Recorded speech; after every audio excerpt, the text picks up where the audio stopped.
Olá, seja bem-vindo de volta às nossas aulas aqui do comentário exegético da Escola Charles Spurgeon Online. Eu sou o professor Felipe Prestes e nós estamos na nossa segunda aula deste terceiro módulo, tratando aqui sobre a seção dos versículos 12 a 14 do nosso texto aqui de 1 João, no capítulo 2. E na última aula a gente tratou sobre o texto de uma forma bem mais ampla, assim, eu apresentei o texto em português, o texto em grego, a gente fez algumas comparações ali, alguns comentários sobre isso. E nesta aula eu vou trazer o texto para a gente fazer comentários ainda gerais, mas que mostram as relações ou não desse texto com os textos anteriores e posteriores, certo?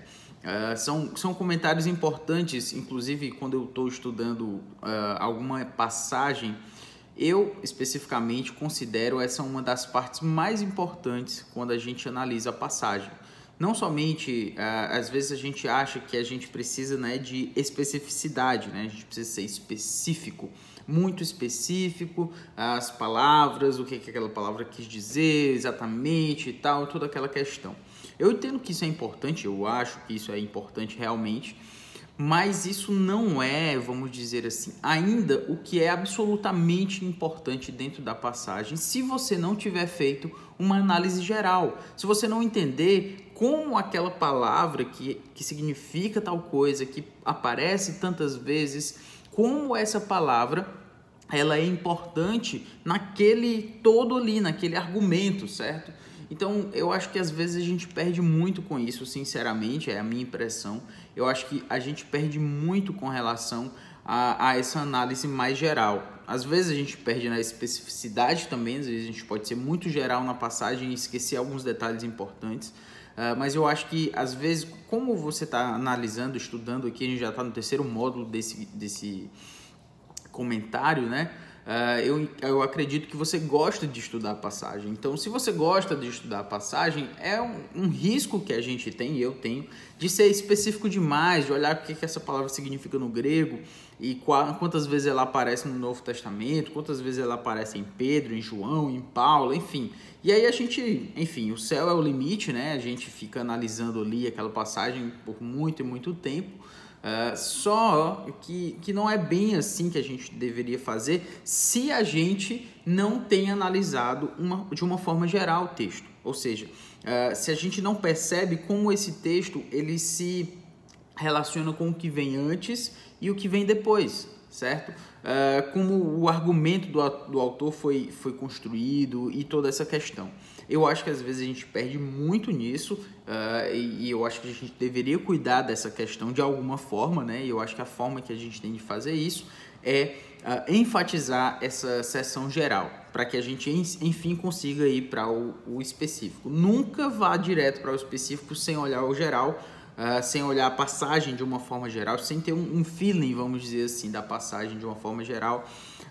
Caso contrário, você pode ir muito, você pode seguir por um caminho que não é bem o caminho recomendado, digamos assim, para aquilo que a gente está fazendo, certo? Então, vamos seguir aqui adiante, vamos passar aqui para o nosso para a nossa sessão geral. Lembrando aqui, eu já coloquei encorajamento para crentes de diferentes níveis de maturidade. Na última aula a gente colocou que esses níveis de maturidade diz respeito a uma questão etária mesmo, de idade das pessoas, não necessariamente sobre maturidade espiritual ou não, certo? Então, quando ele fala filhinhos, ele fala de uma forma geral, quando ele fala jovens, ele fala de uma forma de pessoas que são mais jovens mesmo e não necessariamente crentes novos na fé. E quando ele fala pais, ele fala pessoas que são, de fato têm mais idade, inclusive chegaram a conhecer pessoalmente o Senhor Jesus Cristo. Muito bem, passando aqui para o no nosso texto, existem alguns pontos que eu preciso colocar aqui. Primeiro, alguns autores, alguns comentaristas, eles chegam até a duvidar se essa passagem que a gente vai analisar agora, se ela realmente faz parte do texto de 1 João, porque ela aparentemente apresenta algumas características que são um pouco diferentes ou distantes do texto da parte mais geral da carta, certo?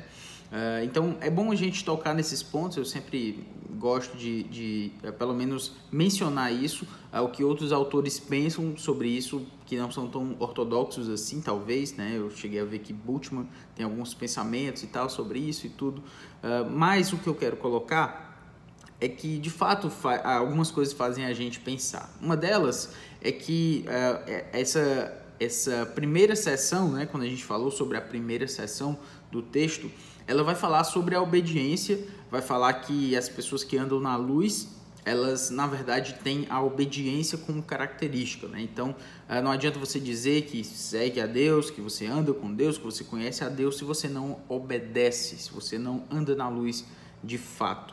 E nesse sentido, um ponto importantíssimo, digamos assim, o teste da obediência, né, dizia respeito a uma característica que os crentes deveriam ter uns para com os outros. Você já deve imaginar que é a prova do amor, né? Então, não adianta você dizer que conhece a Deus se você não ama seu irmão, se você odeia o seu irmão e tal, você está mentindo. Então, você deve lembrar do que João fala com relação a isso, certo? Já aqui nessa seção, e muitas vezes João vai trazer, digamos assim, um apelo muito forte, certo? Um apelo, esse apelo aqui é apresentado quando ele diz: eu vos escrevo, eu vos escrevo, eu vos escrevo, eu vos escrevi, eu vos escrevi, eu vos escrevi, certo? Então, ele começa a fazer um apelo de uma forma até mais próxima, parece, com relação a esses irmãos, e isso parece que não tem muita relação com o que ele falou antes, quando ele vai trazer esses apelos aqui, segundo o que os autores vão apresentar, né? Talvez, enfim, é o que eles colocam. Uma outra característica que pode parecer que não há uma relação tão forte entre essas seções aí é que esses textos aqui, essa estrutura, ela parece uma estrutura um pouco mais literária do que uma carta em si, certo? E de fato, né, quando você vê aqui, você tem um início aqui, ó, eu vou chamar assim de início, mas enfim, filhinhos. Aí, quando ele começa com filhinhos, ele diz a razão, né? Então, eu não vou chamar de início, eu vou chamar isso aqui de... eu vou chamar isso aqui de vocativo, para ficar mais preciso, né? Então, ele tem aqui um vocativo, ele tem aqui o que ele faz, né? O seu verbo, né? Tem inclusive um objeto direto aqui, eu vos escrevo, e uma razão, certo? A razão, que é o porquê. Os vossos pecados são perdoados por causa do seu nome. Depois ele tem a mesma estrutura, vocativo, paz, verbo com o objeto direto, vos, e a razão aqui. Depois ele tem a mesma estrutura, vocativo, verbo e a razão, certo? Filhinhos, vocativo, eu vos escrevi, verbo e a razão. Novamente, pais, vocativo, o verbo, eu vos escrevi e a razão. Jovens, vocativo, verbo e a razão. Enfim, então esses elementos, eles são elementos que podem trazer uma característica mais poética, pelo menos parece uma estrutura um pouco mais, digamos assim, trabalhada, certo? Uma estrutura literária um pouco mais trabalhada, o que não parece estar presente no restante da carta. E, de fato, a gente inclusive fala, né, que não tem uma argumentação lógica, assim, digamos, tão bem delineada como em outras cartas, ok? Isso, enfim, é bom dizer que isso não quer dizer que a carta de João foi mal escrita, só quer dizer que é um estilo diferente, tá? É bom colocar isso. E isso diria respeito, então, tudo isso aqui diria respeito a essa estrutura literária, como eu coloquei aqui para vocês. Então, isso seria talvez razão para achar que não há uma relação de fato, e esse texto não estaria em João, e toda essa questão que os autores poderiam argumentar contra isso. Mas o que é interessante a gente notar é que sempre tem um contraponto, e o contraponto é muito mais, digamos assim, chama muito mais a nossa atenção, é muito mais convincente do que os anteriores, tá? Então, por exemplo, quando a gente coloca aqui que há sim uma relação, é para mostrar que, por exemplo, aqui nesse texto em específico, ele é a quarta vez, certo? É a quarta vez em que essa expressão, no caso aqui, eu vos escrevo, que em grego, né, é grafo rimin, certo? Então, essa expressão, ela vai aparecer já aqui no texto, né, a quarta vez em 1 João, certo? E das outras vezes, no versículo 1, ele diz para eles renunciarem o pecado. No versículo, a próxima vez que ela vai aparecer é nos versículos 7 e 8, tá? Nos versículos 7 e 8 é um apelo, digamos assim, uma exortação a eles amarem, uma exortação para amarem. Enfim, e nesse sentido, nessa quarta ocorrência aqui, que é, no caso dos versículos 12 a 14, né? Que é essa que a gente está olhando, é como se ele, digamos assim, eu achei muito interessante essa questão. Essa parte aqui, renunciarem o pecado, parece uma expressão um pouco mais negativa, certo? Eu vou colocar aqui um menos aqui de negativo. E essa aqui parece uma questão mais positiva. Amem. Então, não pequem, não, negativo, e amem uns aos outros. Essa seria uma questão positiva. Então, a gente tem a questão negativa e positiva. E nesse sentido, quando ele chega aqui nos versículos 12 a 14, o que parece é que ele faz uma espécie de equilíbrio aqui entre os dois. Como que se ele dissesse, olha, isso aqui seria o que traria um equilíbrio a isso.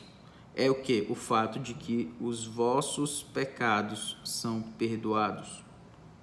Ou seja, o que isso traz para a gente uma clareza de que há sim uma relação. Por que não há uma relação? Claro que há. Antes ele fala que esses irmãos eles tinham que renunciar ao pecado. Olha, eu escrevo para vocês para que vocês renunciem o pecado de vocês. Eu escrevo para vocês agora para que vocês amem uns aos outros.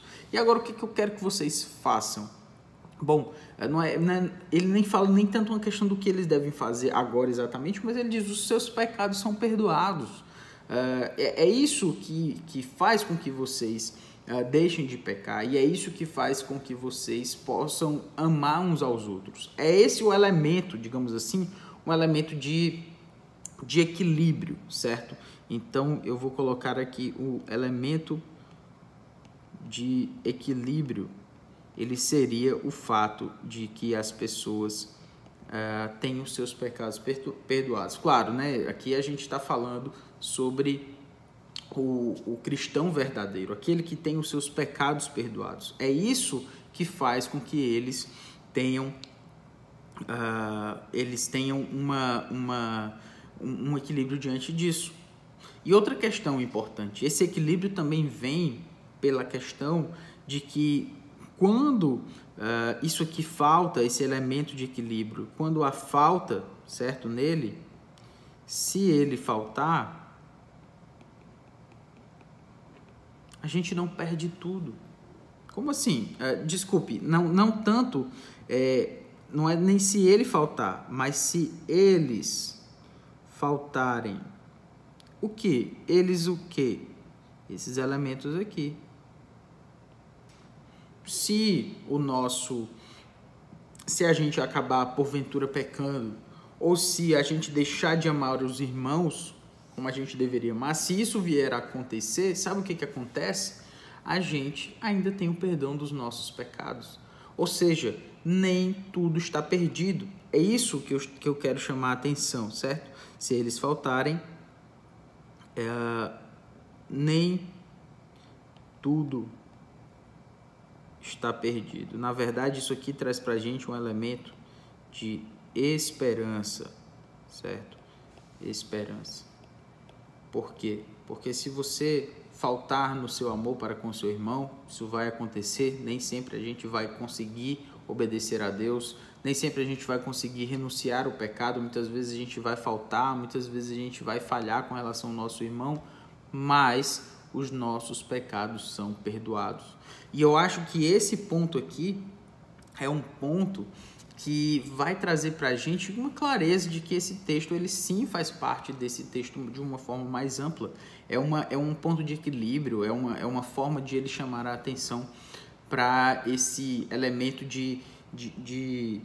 que traz esse balanço, né? Esse balanceamento, digamos assim, entre o fato de que às vezes a gente não vai conseguir às vezes a gente não vai conseguir renunciar ao pecado, e às vezes a gente não vai conseguir amar o nosso irmão, mas os nossos pecados estão perdoados. É isso de fato que vai fazer com que a gente perceba que de fato a gente não conseguiu, mas a gente tem o nosso pecado perdoado. E então, o que eu faço com isso? Eu tenho perdão de pecados, então pronto, tá tudo ok. Não, tá tudo ok não. Tá tudo ok o fato de você ter sido perdoado, mas se você é perdoado, um outro ponto óbvio disso é que você vai querer agora sim amar o seu irmão, você vai querer sim renunciar ao pecado. Então, o nosso pecado perdoado, ele não traz pra gente uma carta branca, agora viva como você quiser. Pelo contrário, se você é um cristão verdadeiro, o perdão de pecados, ele só ratifica em nós um sentimento e uma vontade de querer fazer o que é correto, fazer o que Deus espera de nós. Enfim, queria ter colocado isso para mostrar que, primeiro, a gente sim tem uma relação fortíssima desse texto com os textos anteriores, por várias razões, como já apresentei aqui, e outra que a gente, inclusive, tem esse ponto aqui já de aplicação, né? A gente nem está tanto na parte da nossa análise, mas a gente já pode perceber que mesmo quando a gente não consegue, mesmo quando a gente falha, a gente tem o perdão de Cristo em nosso favor. Muito bem, para a gente prosseguir aqui, eu quero trazer alguns pontos que traz unidade não só em termos de estrutura, mas em termos teológicos. E isso a gente vai ver na nossa próxima parte. Um grande abraço e que Deus abençoe.